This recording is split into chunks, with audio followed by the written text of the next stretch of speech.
Hello everyone, आप सभी का अपने YouTube channel Gopal Sharma updates पर मैं वेलकम करता हूं। इस वीडियो में दोस्तों हम हिंदी भाषा संप्रेषण और संचार के प्रीवियस ईयर क्वेश्चन पेपर के जितने भी क्वेश्चंस थे उनके सॉल्यूशन को देखेंगे, इंपॉर्टेंट क्वेश्चंस को देखेंगे, सिलेबस जो भी आपका है उन सभी चीज़ों को इस वीडियो में हम डिस्कस करने वाले हैं। तो दोस्तों, अगर आप चैनल पर पहली बार आए हैं या चैनल को अभी तक आपने सब्सक्राइब नहीं किया है तो चैनल को ज़रूर सब्सक्राइब कर दो और बेल आइकन को प्रेस कर दो ताकि आपको ऐसे ही वीडियोज़ का जो अपडेट है वो आपको मिलता रहे। तो चलिए दोस्तों, बिना किसी देरी के वीडियो को शुरू करते हैं। सबसे पहले यहाँ पे आप देख सकते हैं सिलेबस। यहाँ पे आपको अपने एग्जामिनेशन में 2 यूनिट्स यहाँ पे आपको कवर करनी है।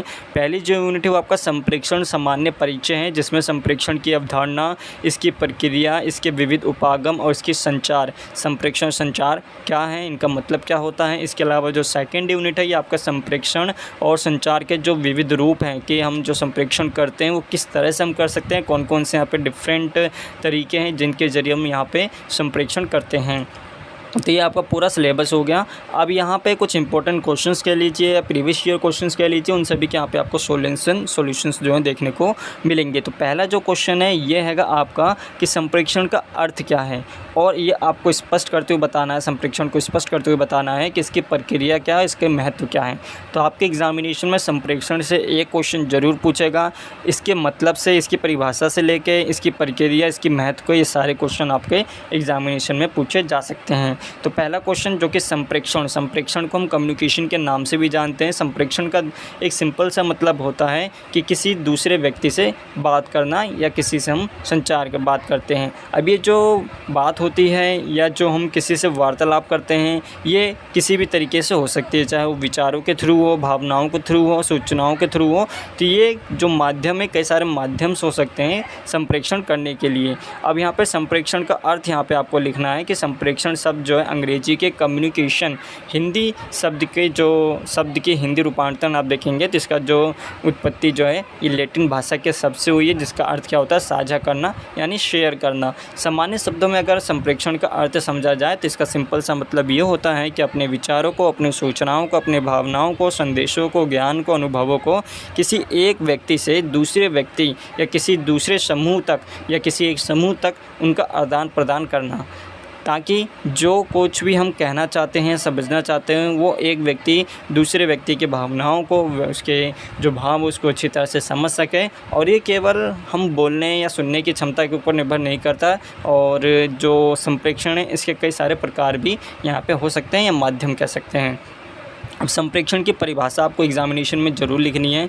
अगर आपको किसी फिलोसोफर की संप्रेषण की जो परिभाषा दी है वो अगर याद है तो अच्छी बात है, अदरवाइज़ यहाँ पे आपको जो समझ आता है कि हाँ संप्रेषण का मतलब ये होता है केवल एक व्यक्ति से दूसरे व्यक्ति तक जानकारी को साझा करना, तो ये भी यहाँ पे आप लिख सकते हैं। तो पहला क्या है कि विभिन्न विद्वानों ने संप्रेषण को अलग अलग तरह से जो है परिभाषित किया है, जिसमें सबसे पहले VBSPPU के अनुसार मानवीय विचारों एवं समितियों को शब्दों, पत्रों एवं संदेशों के माध्यम से आदान प्रदान करना ही क्या है, संप्रेषण कहलाता है। इसके अलावा टेक्स्ट बुक के अनुसार देखेंगे तो संप्रेषण को एक व्यक्ति से दूसरे व्यक्ति तक जानकारी और बोध को आगे बढ़ाने की प्रक्रिया के रूप में परिभाषित किया जाता है। दूसरे शब्दों में देखा जाए तो जो संप्रेषण है वो केवल सूचनाओं को एक स्थान या व्यक्ति या दूसरे समूह से ही स्थानांतरित करने का कार्य करता है। इसके अलावा पीटर डुकर देखेंगे तो इनके अनुसार जो है संप्रेषण एक उद्यम के भीतर कार्यात्मक समूह की योग्यता है जो कि एक दूसरे को समझने और प्रत्येक व एक दूसरे के कार्यों को जानने के रूप में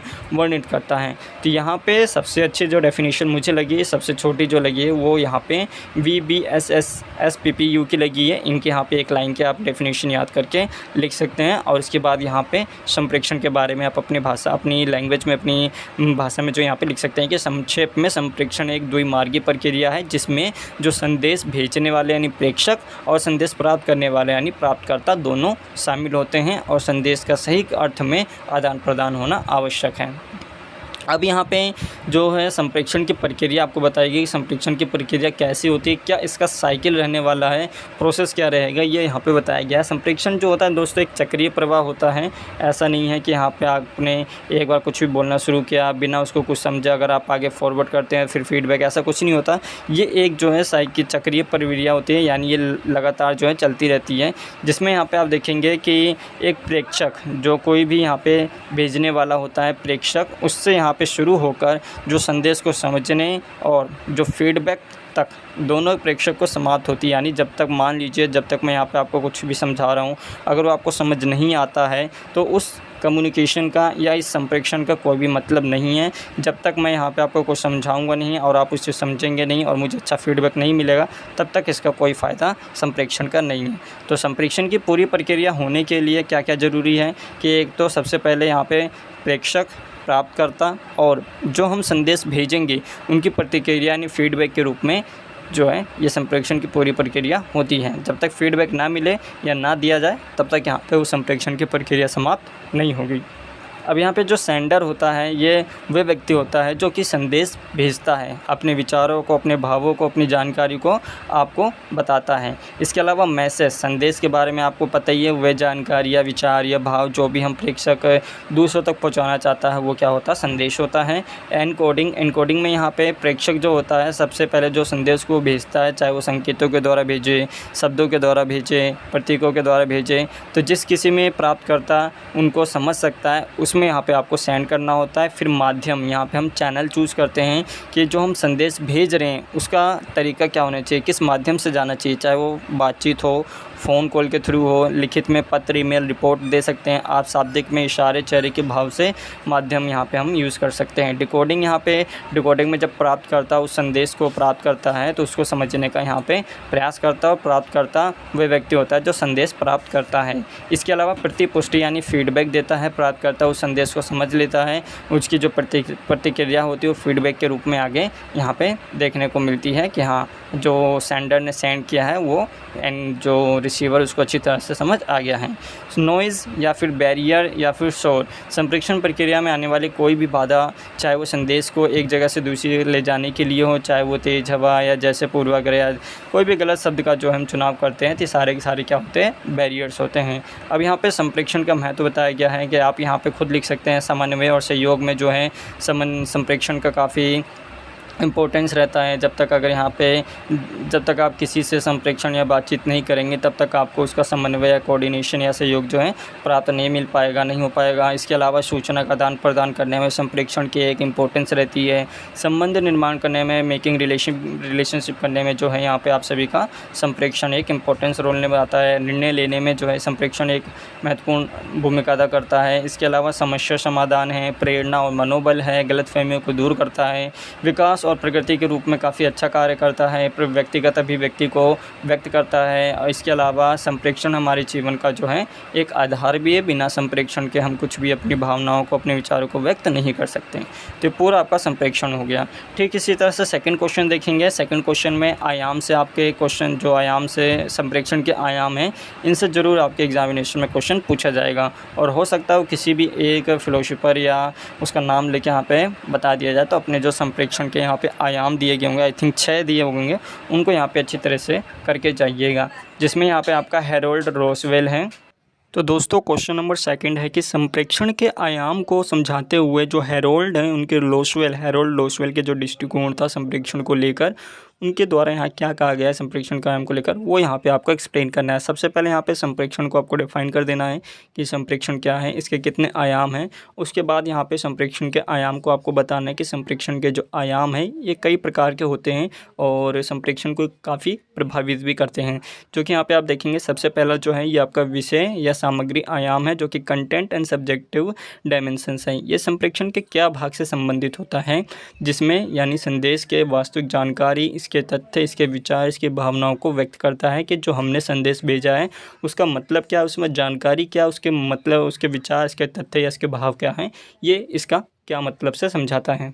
सेकंड जो डायमेंशन है, जो सेकंड आयाम है, ये आपका संबंध परक है, जो कि ये आयाम ये दर्शाता है कि जो संदेश भेजा गया उस संदेश में या जो संप्रेषण किया जा रहा है उस संप्रेषण में कहाँ क्या गया, मीन्स कैसे कहा गया। एक जो क्वेश्चंस होते हैं उसके हमें यहाँ पे आंसर्स मिलते हैं। इसमें टोन, शारीरिक भाषा, इसके हाव भाव और इसके जो पारस्परिक इतिहास होते हैं सारे के सारे शामिल होते हैं। एग्जाम्पल के लिए एक ही बात को एक मित्र से कहने का तरीका और एक वरिष्ठ अधिकारी से करने का तरीका दोनों अलग हो सकता है। दर्शाता है कि कोई व्यक्ति दूसरे के बारे में कैसा महसूस करता है। कि अगर यहाँ पर आप जो हैं वही सेम टोन अगर आप अपने दोस्तों से, अपने पेरेंट्स से बात करते हैं तो वो वहाँ पर अलग सा महसूस होगा। वहीं ठीक अगर आप एक टोन अपने पेरेंट्स के साथ, एक टोन अपने फ्रेंड्स के साथ, जो कि दोनों में डिफरेंट है, वो यहाँ पे अलग सा फील होगा। इसके अलावा संदर्भित आयाम यहाँ पे आप देख सकते हैं कॉन्टेक्चुअल डायमेंशंस है, जिसमें आपका संप्रेक्षण हमेशा जो किसी न किसी संदर्भ में होता है कि इसका मतलब क्या होता है, इसका जो संप्रेक्षण हम कर रहे हैं वो आखिर किस लिए कर रहे हैं। इसमें कई सारी चीज़ें शामिल होती हैं, जैसे भौतिक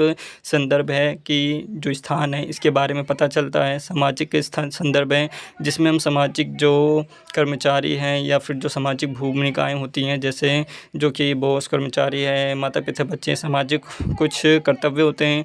सांस्कृतिक संदर्भ है जिसमें इसके भाषा के, इसके विश्वास के, इसके मूल्य के, इन सब से संबंधित जो होते हैं इनके संदर्भ में जो संप्रेक्षण है वो किया जाता है। इसी तरह से जो मनोवैज्ञानिक संदर्भ है कि जो हम संप्रेक्षण कर रहे हैं इसमें उस व्यक्ति की क्या भावनात्मक स्थिति है, क्या मानसिक अवस्था है, क्योंकि उसके संप्रेक्षण के करने के तरीके से हम उसकी जो भावनात्मक है, उसकी जो मानसिक अवस्था है वो कहीं ना कहीं हमें पता चल जाती है। जो अगली संप्रेक्षण है डायमेंशन, वो पर्सनल है या फिर एक्सपेरिमेंशियल डायमेंशन है, जो कि यहाँ पे आपका व्यक्तिगत और अनुभवात्मक आयाम है। अब ये जो हेडिंग दी गई कि व्यक्तिगत और अनुभवात्मक आयाम, इस आयाम से हमें सिंपल सा मतलब ये होता है कि वो जो व्यक्ति संप्रेक्षण कर रहा है, जिसके साथ हम संप्रेक्षण कर रहे हैं, वो उस व्यक्ति का एक्सपीरियंस कितना है या उसकी संस्कृति कैसी है, उसका पिछला इतिहास कैसा रहा है, उसके बारे में यहाँ पे हमें जो है पता चलता है। क्योंकि अगर यहाँ पे हम जैसे अगर हम सेम एज के बारे में बात करें, जैसे अगर आप सभी लोग first year, second year, third year में जाएंगे तो आपके कुछ दोस्त होंगे, तो कहीं ना कहीं ऐसा माना जाएगा कि जो फर्स्ट ईयर के बच्चे होंगे उनका एक्सपीरियंस भी जो है अनदर यूनिवर्सिटी के फर्स्ट ईयर के एक्सपीरियंस के जैसा ही होगा। तो उन दोनों स्टेजेस में जो आपके संप्रेक्षण होगा काफ़ी प्रभावशाली रहेगा। दूसरा जो आयाम है ये उद्देश्य आयाम है, इंटेंशनल डायमेंशन है कि जो हम संप्रेक्षण कर रहे हैं इसका मोटिव क्या है, हम ये संप्रेक्षण किस लिए कर रहे हैं, किसी उद्देश्य को सूचित करने के लिए कर रहे हैं या केवल किसी को मनाने के लिए कर रहे हैं या केवल किसी को मनोरंजन करने के लिए कर रहे हैं। तो इस उद्देश्य का आयाम क्या होना चाहिए, संप्रेक्षण का मतलब क्या होना चाहिए, इसमें आपका ये टॉपिक आ जाएगा। इसके अलावा अवलोकन का स्तर, लेवल ऑफ ऑब्जर्वेशन, कि जो हम संप्रेक्षण कर रहे हैं ये किस बात से संबंधित है, आखिर ये संप्रेक्षण जो है किसी शाब्दिक की ओर या किसी अशाब्दिक व्यवहार की ओर शामिल करता है, इसका मतलब क्या होता है, हम उसको ऑब्जर्व करते हैं उसके संप्रेक्षण को देखते हुए कि उसका कहने का मतलब क्या है। इस आयाम को समझना जो है हमें संप्रेक्षण को एक समग्र प्रक्रिया के रूप में देखने में मदद करता है, जो कि केवल शब्दों का आदान प्रदान नहीं बल्कि भावनाओं का, ये यहाँ पर डेफिनेशन दी गई है। और यह बताया गया कि हेरोल्ड लोसवेल के जो दृष्टिकोण है संप्रेक्षण, इनके द्वारा यहाँ पर क्या कहा गया है। तो सबसे पहले यहाँ पे जो हेरोल्ड लोसवेल हैं इनके दृष्टिकोण से कि संप्रेक्षण किसके द्वारा होता है, सबसे पहले इनके बारे में आपको लिखना होगा कि जो लोसवेल ये कौन है। ये एक यहाँ पे इनका आपको थोड़ा सा परिचय देना होगा, जिसमें लिखना होगा कि जो लोसवेल है ये एक अमेरिका के प्रसिद्ध राजनीतिक वैज्ञानिक थे, जिन्होंने अपने संचार के सिद्धांत को लेकर काफ़ी यहाँ पर मॉडल प्रस्तुत किए हैं। और जो मास मीडिया है इसकी क्या इंपॉर्टेंस है, और इसमें इनका एक मूलभूत ये है कि इनका जो टॉपिक है वो सिंपली ये है कि संप्रेक्षण जो है 5 घटकों के माध्यम से होता है। वो 5 चीज़ क्या है, who says what in which channel to whom with what effect, यानी हु मतलब कौन, सेज किसने कहा, what in which medium, which channel किस चैनल किस माध्यम का यूज़ किया, किसके लिए किया, और विथ व्हाट इफेक्ट और किस मोटिव से किया, किसके लिए किया। तो सारी चीज़ें यहाँ पे आपको ध्यान में रख के इनको इंट्रोड्यूस करना है। सबसे पहले यहाँ पे आप देखेंगे हिंदी में इसका मतलब क्या होगा, हु यानी कौन, सेंडर को या सोर्स को संदर्भित करता है, जो कि यहाँ पे आपको बताया। इसके अलावा हु के बाद यहाँ पे जो कि सेज डेट यानी क्या कहता है। सेकंड जो वर्ड है वो है कि हु सेज क्या कहता है, किसके बारे में कहता है, उसका मैसेज क्या है, इससे रिलेटेड है। और उदाहरण के लिए यहाँ पे आप एक समाचार पत्र, एक सरकारी घोषणा, एक व्यक्तिगत राय, ये यहाँ पे आप देख सकते हैं। तीसरा जो है कि चैनल क्या होने चाहिए, इन विच चैनल, इसका माध्यम किस मीडियम को वो यूज़ करता है, जैसे यहाँ पे हो गया। चौथा जो पॉइंट है कि टू हुम, यानी जो प्राप्त करता है, रिसीवर, ऑडियंस है, उसके लिए यहाँ पर करता है। टू हुम से रिलेटेड ये हो गया। और किस प्रभाव के लिए कहता है, यानी विथ व्हाट इफेक्ट, किस चीज़ के लिए करता है, किसको प्रभावित करने के लिए, या संदेश जो प्राप्त करता है रिसीवर है उसके लिए क्या इंपॉर्टेंस है, उसके विचारों को लेकर, तो वो सारी चीज़ें यहाँ पे आ जाएंगी। अगर यहाँ पे आप इन सभी टॉपिक्स को, जो 5 पॉइंट बताए गए हैं, वेल्स जो पॉइंट्स बताए गए इंग्लिश में जो लाइन दी गई थी, उस लाइन का मतलब यहाँ पे आप लिखेंगे, एग्जाम्पल देंगे तो आपको काफ़ी अच्छे नंबर मिलेंगे। कंक्लूजन में यहाँ पर आप जो इसके टॉपिक के बारे में लिख सकते हैं कि इसका मतलब क्या है। थर्ड क्वेश्चन है दोस्तों कि ब्लॉग लेखन की आवश्यकता और उपयोगिता पर विचार करते हुए जल संकट पर एक जो है संक्षिप्त ब्लॉग पोस्ट आपको तैयार करना है। तो यहाँ पे सबसे पहले ब्लॉग लेखन के आपको जो है इसका मतलब बता देना है। ब्लॉग लेखन क्या होता है? ब्लॉग लेखन एक सिंपली एक रिटन चीज़ होती है जिसे हम डिजिटली जो है डिजिटल युग में या जो अपने विचार होते हैं, अपनी सूचनाएं होती हैं, उनको यहाँ पे हम दुनिया के साथ व्यक्त करते हैं। अब इसकी यहाँ पे आवश्यकता क्या है, उसकी उपयोगिता क्या है कि ब्लॉग लेखन जो है एक व्यक्ति द्वारा किसी व्यावसायिक जो है इसमें क्या इसकी भूमिका रहती है, ये यहाँ पे बताया गया। सबसे पहले व्यक्तिगत आवश्यकता उपयोगिता, क्योंकि यहाँ पे अभिव्यक्ति का मंच रहता है। अगर यहाँ पे आप देखेंगे आज के टाइम पे सोशल मीडिया के यूज़ करके कोई भी कुछ भी यहाँ पे कह के चला जाता है, अपने एक्सपीरियंस के अनुभवों के आधार पर जो है यहाँ पे कुछ भी कह के चला जाता है। इसके अलावा कुछ ऐसे लोग होते हैं जो डिजिटल मीडिया का या जो यहाँ पे ब्लॉग लेखन है इसका उपयोग अपने ज्ञान साझा करने के लिए करते हैं। इसके अलावा समुदाय निर्माण, कम्युनिटी बिल्डिंग के लिए यूज़ करते हैं। व्यक्तिगत ब्रांडिंग जो होती है उसको यहाँ पे इंक्रीज़ करने के लिए जो है ब्लॉग लेखन का यूज़ करते हैं। इसके अलावा रचनात्मक का प्रदर्शन यानी क्रिएटिविटी जो होती है, चाहे वो लेखन कौशल में हो, किसी भी चीज़ में हो, वो ब्लॉग लेखन का जो है यहाँ पे यूज़ करते हैं। व्यावसायिक आवश्यकता क्या हो सकती है? व्यावसायिक जो आवश्यकता है इसमें जानकारी प्रदान करने के लिए यूज़ करते हैं हम। इसके अलावा वेबसाइट जो ट्रैफिक बढ़ाना होता है उसके लिए यूज़ करते हैं। ग्राहक जुड़ाव के लिए, कस्टमर मेकिंग के लिए जो हम यहाँ पे ब्लॉग लेखन का यूज़ करते हैं। उद्योगों में जो नेतृत्व स्थापित करना, लीडरशिप के लिए करते हैं। लीड जनरेशन के लिए हो गया, और लागत प्रभावी जो विपणन है उसके लिए भी हम ब्लॉग लेखन का यूज़ करते हैं। संक्षेप में ब्लॉग लेखन एक ऐसा सिर्फ शौक नहीं होता बल्कि एक शक्तिशाली उपकरण है जो कि जानकारी प्रसारित करने, समुदाय को जोड़ने, व्यक्तिगत या व्यावसायिक लक्ष्यों को प्राप्त करने में हमारी मदद करता है। तो ब्लॉग लेखन का मतलब, इसकी उपयोगिता, इसकी आवश्यकता ये हमने बता दिया। अब इसके बाद यहाँ पे जल संकट को लेकर जो है एक ब्लॉग के ऊपर यहाँ पे आपको एक ब्लॉग तैयार करना है जिसमें पानी जो कि जीवन का एक अमृत होता है, ये यहाँ पे कुछ चीज़ें बताई गई जिन्हें पानी के जल संकट को लेकर आखिर यहाँ पे आप लिख सकते हैं। आखिर ऐसा क्यों हो रहा है, यानी जो पानी कम है, इसकी जो संकटग्रस्त है वो क्यों हो रही है, इसकी कमी क्यों होती है, ये कुछ कारण से यहाँ पे आप बता सकते हैं, जिसमें जनसंख्या वृद्धि है, जलवायु परिवर्तन है, प्रदूषण है, अकुशल और जल प्रबंधन है। इसके बाद अगर यहाँ पे जल की कमी हो रही है तो परिणाम क्या आएंगे, इससे क्या क्या इम्पैक्ट पड़ेगा। इसके अलावा तो हम यहाँ पे क्या कर सकते हैं, अगर जल की कमी हो रही है तो यहाँ पे एक जो व्यक्ति है वो कौन कौन से यहाँ पे कार्य कर सकता है उसके बारे में यहाँ पे आप बता सकते हैं। और पानी के स्रोतों को प्रदूषण से बचाए रखने के लिए हम क्या क्या कर सकते हैं, सारी चीज़ें यहाँ पे आप अपने आंसर में लिख सकते हैं। जो फोर्थ क्वेश्चन है कि संवाद लेखन को स्पष्ट करते हुए किसी जो पिता पुत्री हैं इनके मध्य एक शैक्षणिक भ्रमण के लिए संबंध में आपको एक संवाद लिखना है। तो संवाद को यहाँ पे आपको सबसे पहले एक्सप्लेन करना होगा कि संवाद लेखन क्या होता है। और यहाँ पे आप देख सकते हैं संवाद लेखन एक ऐसी कला होती है जिसमें दो या दो से अधिक व्यक्तियों के बीच में वार्तालाप होती है, बातचीत होती है, चाहे वो किसी भी कहानी को लेकर, नाटक को लेकर या सिर्फ किसी काल्पनिक स्थिति को लेकर भी बात जो है की जा सकती है। संवाद लेखन क्या है, संवाद लेखन के बारे में बता दिया, यहाँ पे आप डेफिनेशन लिख सकते हैं। इसके बाद संवाद लेखन के मुख्य बिंदु क्या हैं, जिसमें स्वाभाविकता क्या होनी चाहिए कि संवाद ऐसे होना चाहिए जैसे वास्तविक जीवन में लोग बात करते हैं। ऐसा बिल्कुल भी नहीं है कि बिना अनावश्यक या लंबे वाक्य का हम यहाँ पे किताबी भाषा का उपयोग करते हैं। जो हम आम बालचोल जो बातचीत होती है, आम बातचीत, उनका यहाँ पे हम यूज़ करते हैं। पात्रानुक्रमित होना चाहिए, यानी जो हम संवाद कर रहे हैं वो उस टॉपिक से ही संबंधित होना चाहिए, किसी और टॉपिक पे नहीं जाना चाहिए। उद्देश्यपूर्ण होना चाहिए। उस संवाद करने का मतलब क्या है, जो हम उद्देश्य, जो हमारा मेन मोटिव है जिसलिए हम संवाद कर रहे हैं उसका उद्देश्य पूरा होना चाहिए। संक्षिप्तता होनी चाहिए। संवाद जो होता है छोटे होने चाहिए, स्पष्ट होने चाहिए, सटीक होने चाहिए, उन्हें दोबारा दोहराने की आवश्यकता ना पड़े।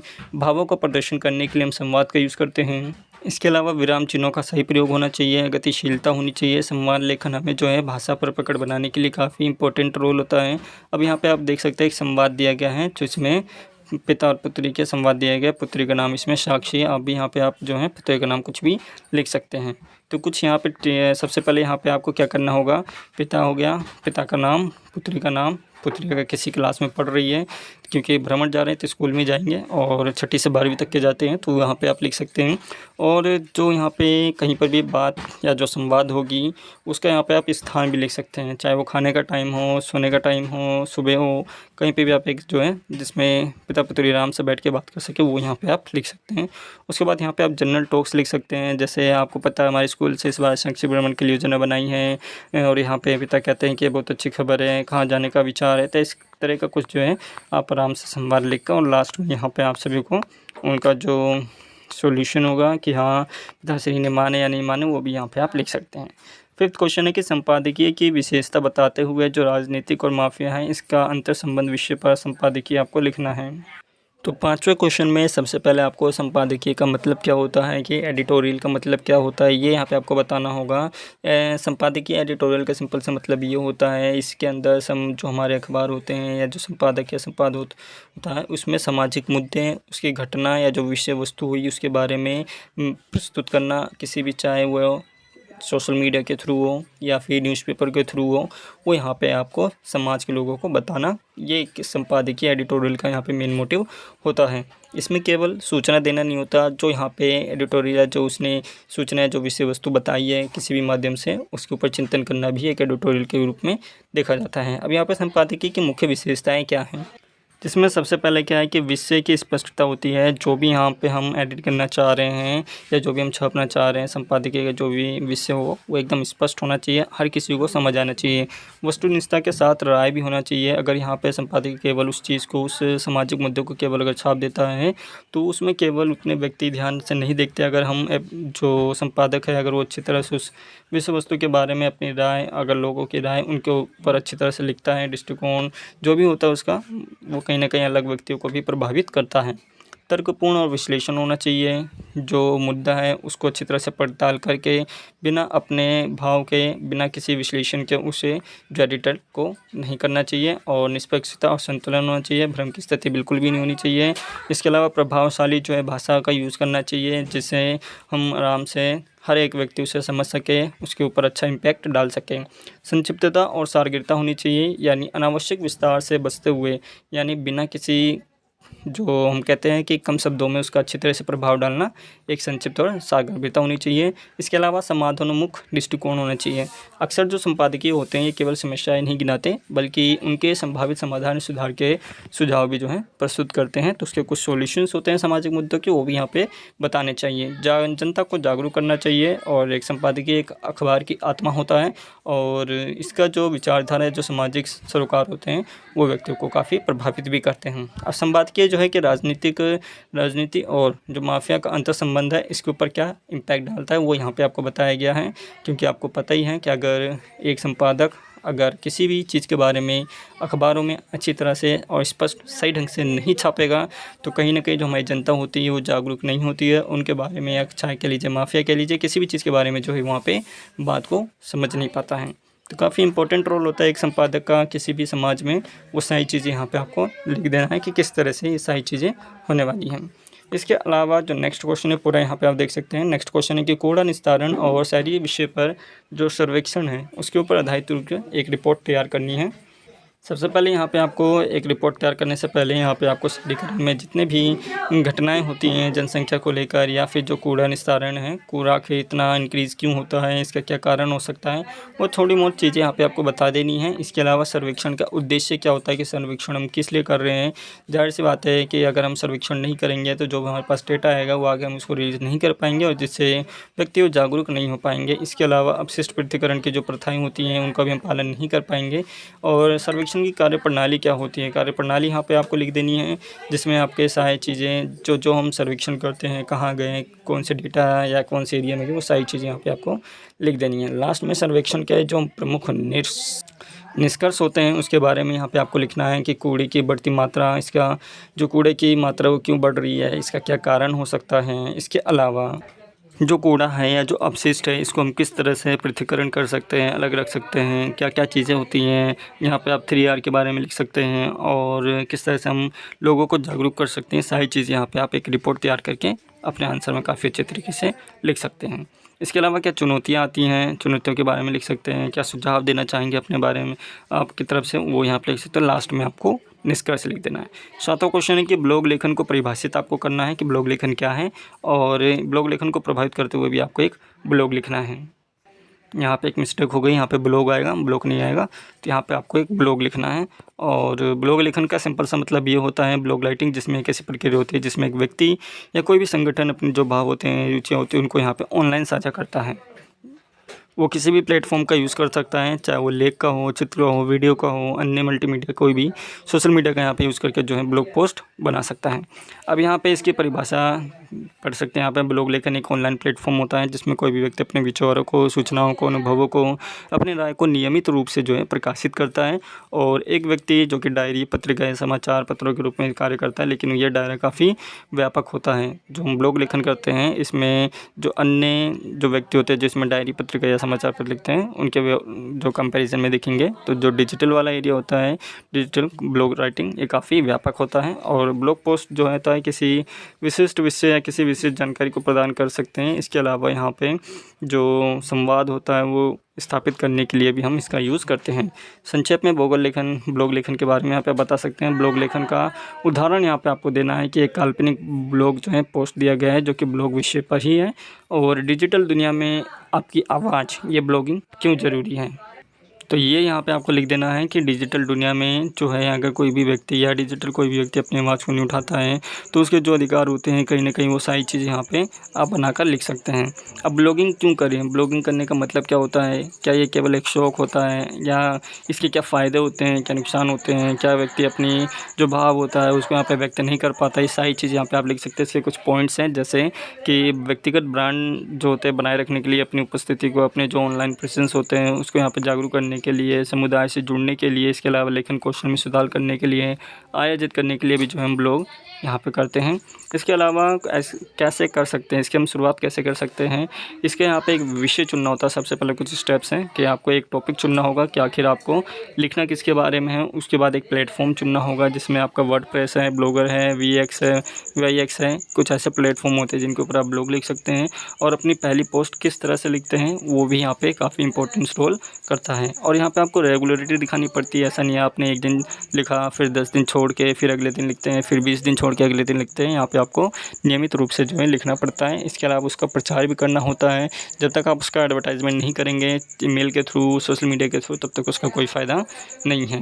ये यहाँ पे 7वां क्वेश्चन का हो गया। 8वें क्वेश्चन में किन्हीं 2 पर आपको टिप्पणी लिखनी है जिसमें डायरी लेखन है, मौखिक संप्रेक्षण है, आंगिक संप्रेक्षण है। इसके अलावा शिक्षित भारत, विकसित भारत पर एक अनुच्छेद लेखन है। तो पूरा यहाँ पे डायरी लेखन के बारे में आपको पता ही है। मौखिक संप्रेक्षण, आंगिक संप्रेक्षण जिसमें हम इशारों के थ्रू या बिना कुछ बोले जो है हम कम्युनिकेट करते हैं, वो आपका आंगिक हो गया। और शिक्षित भारत, विकसित भारत के ऊपर यहाँ पे आपको एक अनुच्छेद ही लिखना है। तो पूरा देख सकते हैं। PDF आपको टेलीग्राम ग्रुप पे देखने को मिल जाएगा। तो टेलीग्राम ग्रुप को ज्वाइन करके जो है इस PDF को आप डाउनलोड करके अपने एग्ज़ाम की तैयारी काफ़ी अच्छे तरीके से कर सकते हैं। और भी ऐसे क्वेश्चंस आपको जो है चैनल के थ्रू प्रोवाइडेड किए जाएंगे। तो चैनल को ज़रूर सब्सक्राइब कर लेना और बेल आइकन को प्रेस कर लेना ताकि आपको वीडियो का जो अपडेट है, नोटिफिकेशन है, ये आपको मिलता रहे। तो इस वीडियो में दोस्तों केवल इतना ही।